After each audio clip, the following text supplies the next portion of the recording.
Assalamualaikum warahmatullahi wabarakatuh. Perkenalkan, nama saya Fajar Ayu Melia dari kelas 12 Tagal 3 nomor absen 5. Di sini saya akan menjelaskan tentang Persatuan dan Kesatuan Bangsa pada Orde Lama 5 Juli 1959 sampai dengan 11 Maret 1966.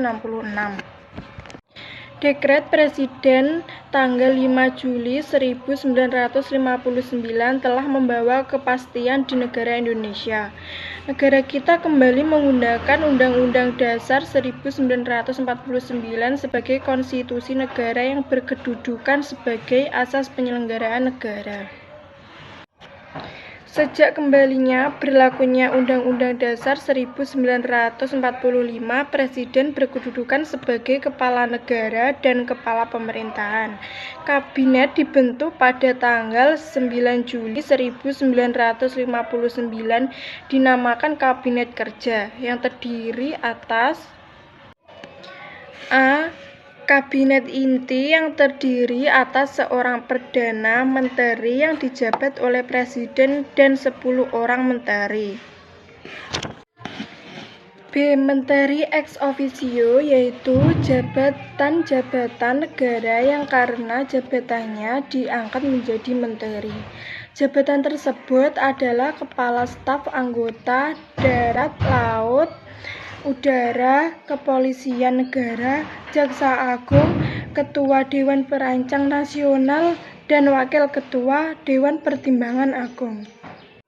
C. Menteri-menteri muda sebanyak 60 orang. Periode ini minimal pemikiran di kalangan para pemimpin bangsa Indonesia yang dipelopori Presiden Soekarno, yang memandang bahwa pelaksanaan demokrasi liberal pada periode yang lalu hasilnya sangat mengecewakan. Akibatnya, dari kekecewaan tersebut, Presiden Soekarno mencetuskan konsep demokrasi terpimpin. Ide demokrasi terpimpin adalah demokrasi yang dipimpin oleh hikmat kebijaksanaan dalam permusyawaratan perwakilan. Lama-kelamaan bergesernya menjadi pemimpin oleh presiden atau pemimpin besar revolusi. Berdasarkan Undang-Undang 1945, tetapi kenyataannya banyak terjadi penyimpangan terhadap Pancasila dan Undang-Undang 1945. Berikut ini beberapa penyimpangan selama pelaksanaan demokrasi terpimpin. A. Membubarkan DPR hasil pemilu dan menggantikannya dengan membentuk DPR gotong royong. Anggotanya diangkat dan diberhentikan oleh Presiden. B. Membentuk MPR sementara yang anggotanya diangkat dan diberhentikan oleh Presiden. Penempatan Insinyur Soekarno sebagai Presiden seumur hidup oleh MPRS. D. Membentuk Front Nasional melalui penempatan Presiden nomor 13 tahun 1959 yang anggotanya berasal dari berbagai organisasi kemasyarakatan dan organisasi sosial politik yang ada di Indonesia. C. Terjadinya pemerasan dalam penghayatan Pancasila. Pancasila berkedudukan sebagai dasar negara dan pandangan hidup bangsa diperas menjadi 3 unsur, yaitu disebut Trisila. Kemudian Trisila diperas lagi menjadi 1 unsur yang disebut Ekasila. Ekasila inilah yang dimaksud dengan Naskom atau nasionalis, agama, dan komunisme.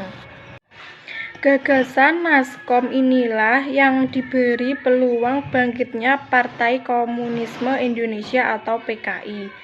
Hal tersebut dimasukkan dalam Undang-Undang Republik Indonesia Nomor 18 Tahun 1965 tentang Pemerintahan Daerah. Semua unsur Naskom termasuk di dalamnya PKI harus diperhatikan dalam penunjukan unsur pemimpinan Dewan Perwakilan Rakyat Daerah. Jadi, bila di suatu daerah hanya ada seorang tokoh PKI, ia harus diikutsertakan sebagai pimpinan DPRD apabila ia menjadi anggota DPRD di satu daerah. Sekian penjelasan dari kami.